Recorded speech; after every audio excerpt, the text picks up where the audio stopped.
Bonjour, bonsoir à toutes et à tous, selon l'heure à laquelle vous regardez cette vidéo. Sachez que la parole de Dieu est vivante et elle n'a pas besoin d'interprétation de l'intelligence ou de la pensée humaine, car d'elle-même, elle s'explique. Elle est tellement immense, vaste et par-dessus tout magnifique que l'on ne peut tout connaître. Ainsi, sur cette chaîne, nous partagerons la part que cette parole nous a permis de connaître. Nous nous poserons des questions et ensuite, sur la base de la parole de Dieu, nous y répondrons. Notre premier texte est Romains 12, 2. Ne vous conformez pas au siècle présent, mais soyez transformés par le renouvellement de l'intelligence, afin que vous discerniez quelle est la volonté de Dieu, ce qui est bon, agréable et parfait. Une première question. Quel est le siècle présent?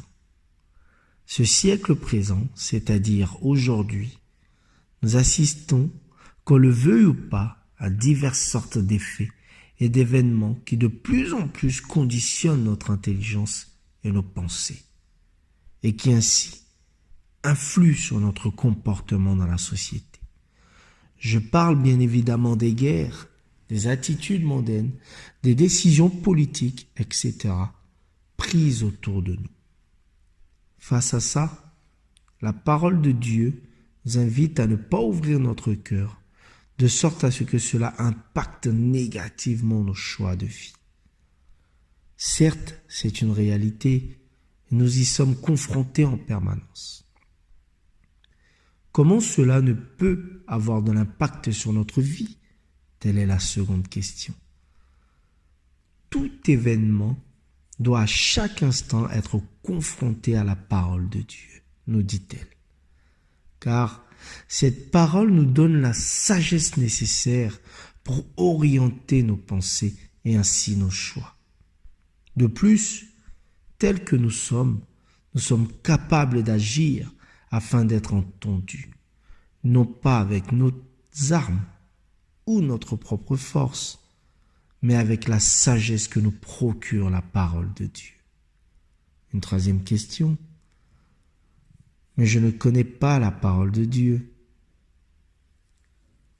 Chaque jour, ta curiosité t'amène à faire des recherches sur le monde et ce qui l'anime, tels que la musique, le sport, les grands débats, etc.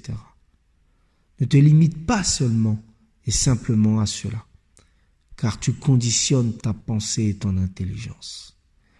Élargis tes positions et pousse ta curiosité et intéresse-toi à la parole de Dieu, la Bible.